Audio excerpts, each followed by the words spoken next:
Virus. This is the classic form of malware, and it behaves much like its biological namesake. A computer virus is a malicious piece of code that attaches itself to a legitimate program or file. It requires human action to spread, such as a user running the infected program. Once activated, the virus can replicate itself, inserting its code into other programs on the system and spreading to other computers. Worm. A worm is similar to a virus in that it replicates itself, but it has a critical difference. It is self-sufficient. A worm does not need to attach to a host program and does not require a user to activate it. It can spread across networks on its own by exploiting vulnerabilities in operating systems or software, making it capable of infecting a massive number of machines in a very short time. Macro. This is malware that is written in the macro language for software applications, most commonly Microsoft Office documents like Word and Excel. The malicious code is embedded within a document and is executed when a user is tricked into enabling macros, often through a social engineering prompt.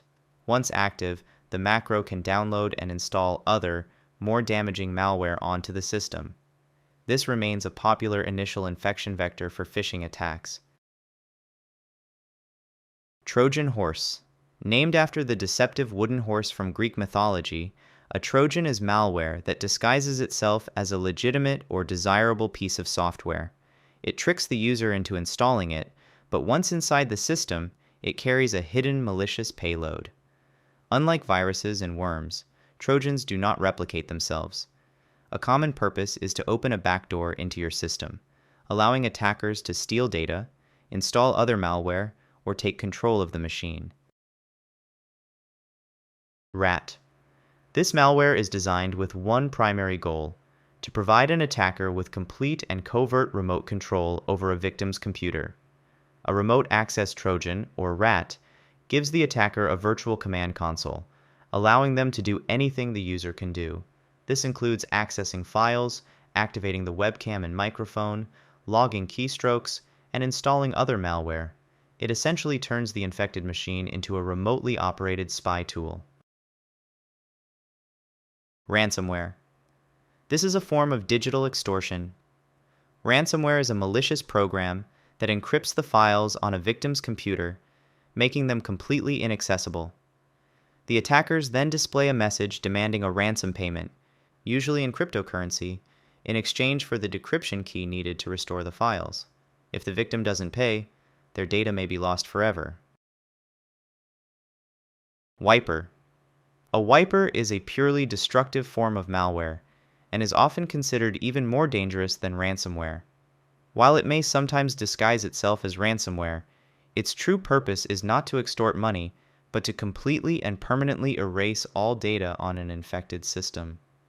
Wipers are designed for sabotage, intending to cause maximum disruption by destroying hard drives, master boot records, and backups. Spyware. This is malware designed to be a digital spy. Spyware secretly infects a computer and gathers information about the user, their activities, and their data without their knowledge or consent. It can monitor web browsing habits, capture login credentials, and collect sensitive personal information. A common form of spyware is a keylogger, which records every single keystroke a user makes. Adware. Adware, short for advertising supported software, is designed to display unwanted advertisements to a user. While often less malicious than other types of malware, it can be highly intrusive by generating endless pop-ups, redirecting a user's browser to ad websites, and collecting browsing data to serve targeted ads. It is typically bundled with free software downloads. Scareware.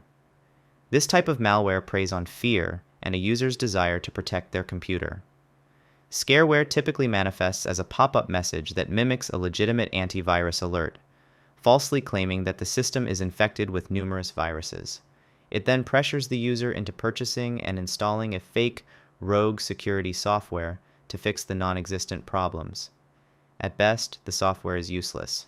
At worst, it's a Trojan that installs more dangerous malware. PUPs. Potentially unwanted programs, or PUPs, exist in a gray area between legitimate software and outright malware. These are applications such as browser toolbars, system optimizers, or ad injectors that are often bundled with free software downloads. While not always malicious, they are typically invasive, slow down the computer, and may collect user data without clear consent. They are a common delivery channel for more dangerous threats. Botnet. This type of malware infects a computer and enlists it into a network of other infected machines, known as a botnet or a zombie army. The infected computer, now a bot, can be controlled remotely by an attacker without the owner's knowledge. Attackers use these massive botnets to carry out large-scale malicious activities, such as launching distributed denial-of-service attacks, sending spam, or mining cryptocurrency. Rootkit. A rootkit is a highly advanced and stealthy type of malware designed to gain administrative level, or root, access to a computer system while hiding its own existence. It often modifies the core of the operating system to conceal its processes and files from the user and from security software. This deep-level access allows an attacker to maintain persistent control over the system and remain completely undetected. Bootkit. This is a highly advanced form of malware that infects the very core of a computer's startup process. A bootkit targets the master boot record or the system's firmware, allowing it to load and execute before the operating system even begins to boot. Because it operates at such a low level, it can completely subvert the operating system and any security software running on it, making it extremely persistent and difficult to detect and remove. Fileless. This is a modern and evasive type of malware that avoids writing traditional executable files to a victim's hard drive. Instead, it operates entirely in the computer's memory, or RAM. It accomplishes this by hijacking legitimate system tools and processes that are already trusted by the operating system, such as PowerShell or Windows management instrumentation. Because it relies on trusted system tools and leaves few or no malicious files behind, it is extremely difficult for traditional antivirus software to detect. Logic bomb. A logic bomb is a malicious piece of code that lies dormant in a system until it is triggered by a specific condition. This trigger could be a certain date and time, the execution of a particular program, or the absence of a specific user account, such as a fired employee. Once triggered, the logic bomb executes its payload, which could be anything from deleting files to corrupting the entire system. Cryptojacker. Also known as crypto mining malware, a cryptojacker is designed to steal a computer's resources for financial gain. It infects a device and secretly uses its processing power to mine for cryptocurrency, like Bitcoin or Monero. The victim may not notice anything other than a significant slowdown in their computer's performance and a higher electricity bill, while the profits from the mining are sent directly to the attacker. Thanks for watching. Which type of malware did you find the most surprising or dangerous? Let me know in the comments. Also, please remember to like and subscribe if you enjoyed this video.